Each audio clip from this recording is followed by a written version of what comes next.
Dy burra të panjohur, roli i vajzës së saj, mungesa e rëndësishme në funeral dhe mospërputhje në versionet e ngjarjes. Vdekja e këngëtares së njohur po bëhet çdo herë e më mister, me hije të forta dyshimi. Artistja turke Güllü rën nga kati 6 i banesës së saj, në Yalova, natën e 26 shtatorit. Për çdo ditë po dalin detajet që bëjnë ngjarjen edhe më të errët. Raporti paraprak i autopsisë nuk tregoi shenja dhune. Vajza e saj dëshmoi se Güllü ishte e dehur, po dëgjonte muzikë dhe humbi ekuilibrin. Përfshirjet tregojnë për dy burra që u pa në dhomën e saj dhe një këpucë të bardhë jo të një gruaje, por të një burri. Një dëshmitar në transmetim live zbuloi se atë natë ishte edhe i dashuri i vajzës dhe një mike e ngushtë, Sultan. Por Sultan nuk u pa kurrë në funeral dhe pas ngjarjes është shtukur. Kontradiktat vetëm sa shtohen.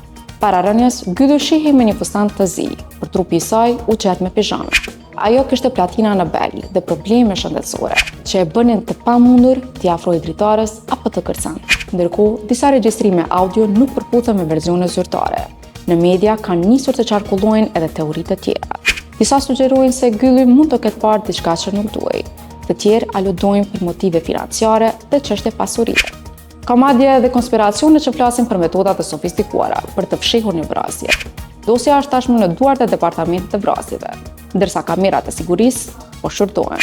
A ishte kjo një rënje aksidentale, një vetvrasje apo një vrasje planifikuar? Hetimet vazhdojnë, por e vërteta për vdekjen e Güllü mbetet e mbuluar nga misteri.